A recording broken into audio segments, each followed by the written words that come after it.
Hello મિત્રો, કેમ છો? તો સ્વાગત છે આપણા નવા વિડીયોમાં. તો બહુ ટાઈમ પછી આપણે વ્લોગ ચાલુ કર્યો છે. એક વસ્તુ કહેવાની હતી કે પોલીસની ભરતી છે એ થોડો ટાઈમ લાગી જશે એવું લાગે છે. જો કદાચ આ ભરતી પૂરી થાય પછી નેક્સ્ટ ભરતી છે આવી શકે છે. પીએસઆઈ અને કોન્સ્ટેબલની બંને આવવાની છે. તો એ બંનેની તૈયારી કરતા હોય તો અત્યારથી લાગી જજો. અને જેને આમાં માર્ક્સ નથી થતા તો એક વસ્તુ યાદ રાખવાનું કે હવે માર્ક્સ નથી થતા તો આપણે શું કરવાનું છે. કદાચ અગાઉ જો તમારે સમય છે, હજુ તમારું એજ છે એ 22થી 25ની આસપાસ છે તો તમે તૈયારી છે એ કરી શકો છો. અને કદાચ તમારી એજ કદાચ કોઈને છેલ્લો ચાન્સ હતો તો એ લોકો શું કરી શકે છે, હવે નેક્સ્ટ કદાચ હવે પોલીસમાં ફોર્મ નથી ભરી શકાતું તો રનિંગ નથી થતી તો શું કરવાનું, ડીવાયએસઓ છે, એસટીઆઈ છે, એવી જીપીએસસીની એક્ઝામો છે એ સારી રીતે તમે એક્ઝામ પાસ કરી શકો છો. તો એની તૈયારી કરો સાથે સાથે. અને જો છેલ્લો ચાન્સ હતો, કદાચ ઘણા ખરાને એવું થતું હોય છે કે 28 વર્ષ થઈ જાય પછી એમ થાય કે હવે પૈસા પણ નથી અને હવે આગળ શું કરવું જોઈએ. તો જેટલા પણ મિત્રો તૈયારી કરે છે એમને એક મારી સલાહ છે કે તમે બેકઅપમાં કંઈક વસ્તુ રાખો. બેકઅપમાં એવું રાખો કે પ્લાન બી તમારો હોવો જોઈએ. જો કદાચ ગવર્મેન્ટમાં સિલેક્શન નથી થતું તો આપણે છે એ આ કરી લઈશું. કંઈ સ્કિલ હોય તો તમે એ કરી શકો છો. હવે અત્યારે રાતનો સમય છે અને રાત્રે હું વાંચવા બેઠો છું અને મારી જોબ ચાલુ છે. મેં પ્રિપેરેશન કરી પણ મારી એજ છે 25 થઈ ગઈ છે અને હવે 25માં મારી સાથે પૈસા નથી તો પૈસાની પ્રોબ્લેમ આવતી હતી. અને કંઈ બી લાવવું હોય તો મારે તહેવાર છે એમને નીકળી જતો હતો. કોઈ તહેવાર છે એમને નીકાળવું પડતું. કપડાં ના લાવવું, દર વર્ષે બધા નવા કપડાં લાવે પણ આપણે એમને જ બેસી રહેતા. તો મેં વિચાર્યું કે મારે હવે ગમે તે થાય પણ નોકરી તો ચાલુ કરવી જ પડશે. કેમ કે જો સેવિંગ નહીં થાય તો પાછળથી કદાચ ગવર્મેન્ટ નોકરી નહીં લાગે તો પણ પછી એમ થાય કે પછી પૈસા પણ ના હોય અને ગવર્મેન્ટ નોકરી પણ ના હોય તો પછી કોઈ મતલબ ના રહે. એટલે હવે સાથે સાથે હવે સિલેબસ તો આપણું પૂરું થઈ ગયું છે, ખાલી રિવિઝન જ કરવાનું હોય છે. એટલે રિવિઝન સાથે સાથે આપણું છે એ ઇન્કમ પણ આવે અને રિવિઝન પણ થાય. એ દ્વારા મેં જોબ ચાલુ કરી છે. એટલે જોબનો સમયમાં મારે સવારે વહેલા જતું રહેવાનું હોય છે. 9 થી 10ના સમયમાં આપણે જોબે પહોંચી જવાનું છે. સાંજે આપણે 6-7 વાગે છૂટી જતા હોય છે. તો આપણે ટાઈમ મેનેજમેન્ટ શું કરવાનું, કાં તો સવારે વહેલા ઉઠીને વાંચવાનું કાં તો રાત્રે મોડા સુધી વાંચવાનું. હું રાત્રે વાંચું છું અને પછી સવારે વહેલા ઉઠી અને પછી આપણે થોડું જે જોવાનું એ જોઈએ અને પછી આપણે જોબે જતા રહીએ છીએ, એવું કરીએ છીએ.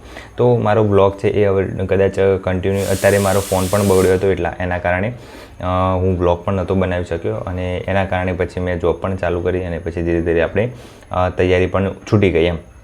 તો એવું નથી કે તૈયારી સાવ છોડી દેવાની. તૈયારી સાથે સાથે આપણે કોઈ ઇન્કમ સોર્સ હોય, પાર્ટ ટાઈમ જોબ કરવા હોય તો એ પણ ચાલુ કરી દેવાની. એટલે પૈસા છે એ કદાચ ઘરની કન્ડિશન કોઈને સારી ના હોય તો સાથે સાથે કરી શકે છે. ઘણા ખરા ગાંધીનગરમાં વિદ્યાર્થીઓ મેં જોયા છે, મારા ફ્રેન્ડ સર્કલમાં પણ, કે એ લોકો તૈયારી કરવા માટે ગાંધીનગર આવે છે અને પછી એ લોકો તૈયારી છોડી અને બીજું બધું કામ કરવા લાગી જાય છે. જેમ કે ઝોમેટોમાં જતા હોય છે ઘણા ખરા, બરાબર, ઘણા ખરા પાર્ટ ટાઈમમાં જતા હોય છે. તો એ રીતના પછી જે તૈયારી છે રહી જાય છે. તો જે તમે જે કરવા આવ્યા છો એ રહી જાય અને બીજી કાર્યવિધિ ચાલુ થઈ જાય છે. એટલા માટે એટલે મારું કહેવું એટલું જ છે કે જો તમારું કદાચ પૈસા નથી જોડે અને તમે તૈયારી કરો છો તો વાંધો નથી, ઘરે બેસીને તૈયારી કરો. ગાંધીનગર આવવાની જરૂર નથી. ખોટો ગાંધીનગર આવીને તમારો ખર્ચો છે એ વધી જતો હોય છે એના કારણે. તો ખર્ચો ખોટો થાય નહીં એના કારણે.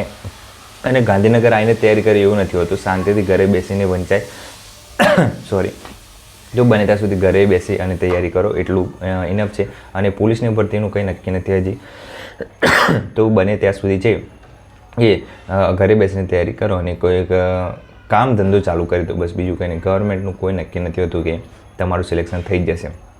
જૂના ઘણા પણ વિદ્યાર્થીઓ જે તૈયારી કરતા હોય છે અને તમે કદાચ નવી શરૂઆત કરો છો તો એ આધારે આપણે પોતાની કેપેસિટી પ્રમાણે 8 થી 10 કલાક જો સ્ટડીમાં ધ્યાન આપો છો તો 8 થી 10 કલાક આપવાના. અને જો કદાચ પાર્ટ ટાઈમ કરો છો તો 4 કલાક 5 કલાક વાંચો તો ઇનફ છે. તો મેં જોબ ચાલુ કરી છે એટલા માટે હું તમને સજેશન આપું છું કે જો તમારી એજ થઈ જશે પછી એજની સાથે સાથે તમારે ઘરની જિમ્મેદારી પણ હોય છોકરાઓની અને સાથે મેરેજ પણ કરવાના હોય અને પછી તમે કંઈ જ ના કરતા હોય તો કોઈ મતલબ રહે નહીં. એટલે એટલું બધું મગજ ઉપર વિચારવાનું નહીં કે ભાઈ આપણે સરકારી નોકરી નહીં મળે તો શું કરીશું. બહુ બધા સ્કોપ છે અને બધા જીવતા જ હોય છે. સરકારી નોકરી બધાને નથી મળતી. એટલા માટે આ તો ડિમોટિવેટ નથી કરતો પણ ઘણા ખરા પછી સરકારી નોકરી નથી મળવાના કારણે ના મળે એટલે પછી આપઘાત કરી દેતા હોય છે. એટલા માટે તો ભરતીઓ તો દર વર્ષે આવે છે. અત્યારે પણ બીજી બહુ બધી ભરતીઓ આવવાની છે, બરાબર. આપણે શું કે સીસીઈની પણ પાછી આવવાની છે અને હમણાં તલાટીના ફોર્મ ભરાયા છે તો બધા તલાટીની તૈયારી કરતા હશે. પોલીસની પણ પાછી આવવાની છે. એટલે ભરતી તો આવતી જ રહેશે. તૈયારી ચાલુ રાખવાની સાથે સાથે બીજું કંઈ ઇન્કમ સોર્સ હોય એ ચાલુ રાખવાનું.